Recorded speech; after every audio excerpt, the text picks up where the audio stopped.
All right, there you see it, ladies and gentlemen. The National Scouting Combine only days away. The 2023 National Scouting Combine. And again, shout out to Jimmy and Chad and Scott and Uncle Jay and everybody for allowing myself and the Sideline Sports family to be a part of the 2023 National Scouting Combine.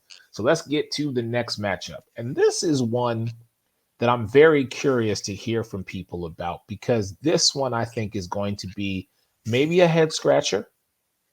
There might be some unexpected things happening during this matchup. So, you know what? I'm going to go to our man, Joe Carlino, first, because I want to hear from him.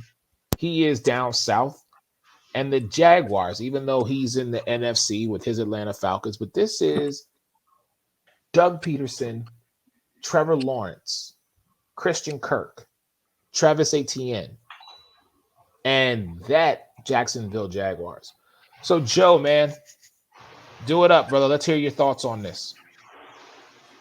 Well, again, hats off to Jacksonville with how they've done. I wish I had a set of trumpets right now. I'd be doing Nick Wright's thing with his trumpeters, just going off with the prince that was promised in Trevor Lawrence. He's played very well this year. It's nice to see that when you actually have a real coach in the NFL, you're going to do good in the NFL. Conversely, on the other side, the Chargers, Brandon Staley, I don't buy his reasoning for why he played his players in Week 18. It made absolutely no sense. The Chargers were basically locked into the 5 seed to an extent, so I don't see why he did that. I'm not going to go so far as what Stephen A. said today, that if the Chargers lose this game, Brandon Staley will be fired. Will he be on the hot seat maybe for next year? It's highly likely. As for the rest of this game, again, Jacksonville having it after coming back, they were left for dead, and they somehow managed to win the AFC South. You can also add in Tennessee choking it away for that matter. But just the way Jacksonville's playing, and the fact that they got Foye on their defense, as an Atlanta fan, we got to stick with our guys. We got to stick with Foye. I see Jacksonville winning this game, but it's probably not going to be as close as people think. I think of all the games that may have a shot at a big win or a big deficit, this is the most likely. All right, Denzel, man, what are your thoughts on this matchup? Well, this one right here, and may I point out, this is the first time in history that every matchup in Wild Card Weekend is a rematch from the regular season. With that being said, this was a Week 3 matchup. I believe it was Week 3. Let me double check here. It was Week 3. And the Jaguars blew out the Chargers on the road. This was the game where people first started saying T-Law's coming into his own.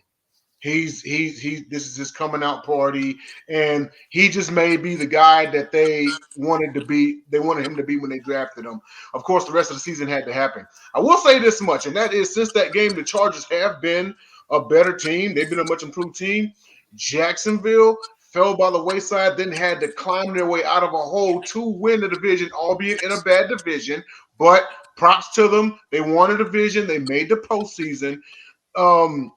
This game is going to be closer. I'm still going to take Jacksonville, but I think we may see a repeat of the shootout that we saw in the first meeting. T-Law threw for 262 and 3 touchdowns, and Herbert threw for 297, a touchdown. He had a pick. But we just may see a flat-out aerial assault on this one, part 2. I'm looking forward to it. This one may be the closest game out of all the games this weekend. So I'm going to say 35-32 Jacksonville. Ooh, he said 35-32 Jacksonville. And again, ladies and gentlemen, please excuse a brother while I get everything set up here. But breaking news into the sports arena. My co-host, the sports reporter without pay, is saying Seattle with the upset. So our man Ray Lynn is lone wolfing, as they do on the network, and saying that the Seattle Seahawks are going to upset the San Francisco 49ers. And he's saying that the LA Chargers are going to beat Jacksonville by 13.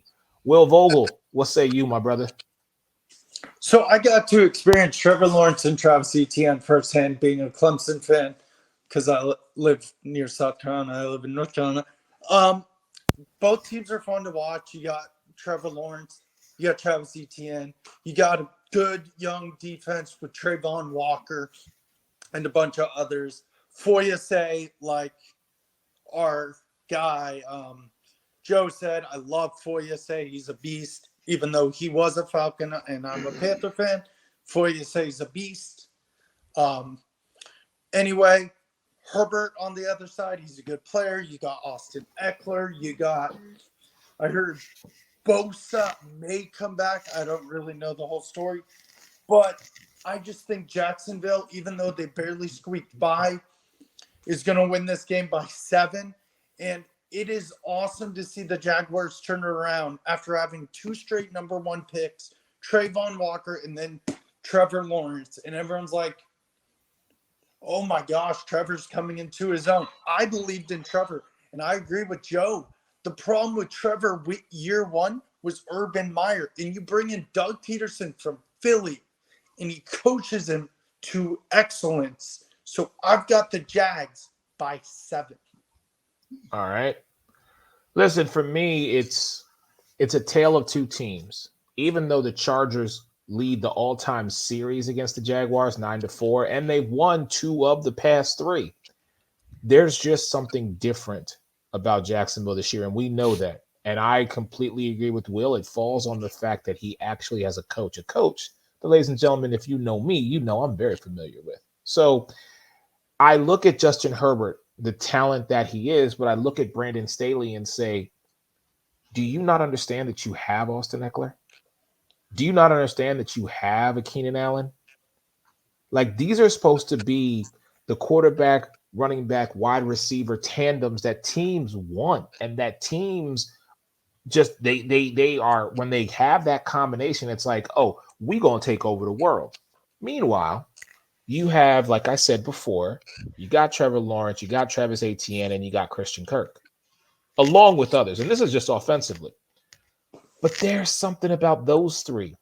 As Denzel has said, they had to claw, no pun intended, and scratch, no pun intended, and scrape their way to pull themselves out of a division that was just god-awful. Let's call it what it is.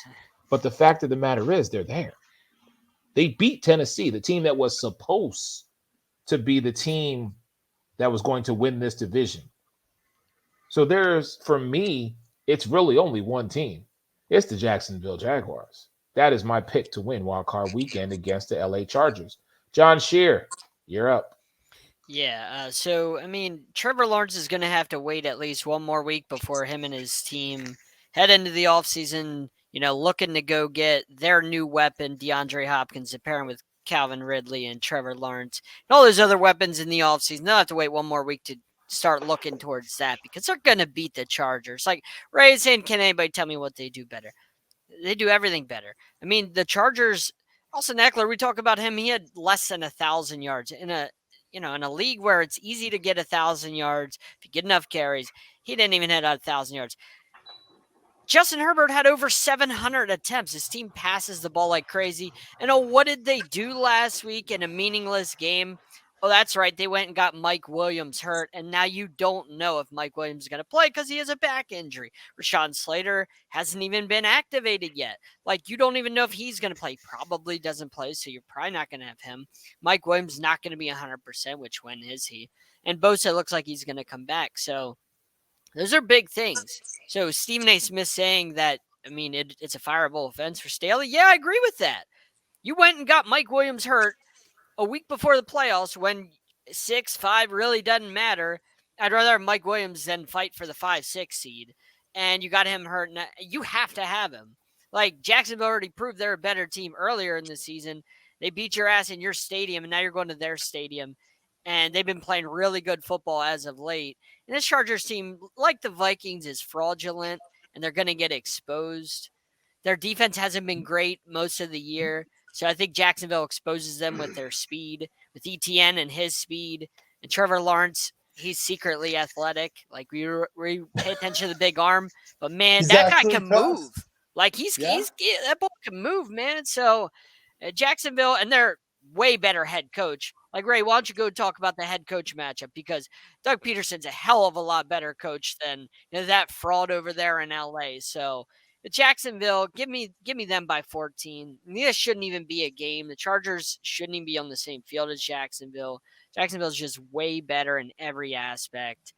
It's going to be a fun, but scoring wise, just shouldn't even be close in the end. It should be double digits.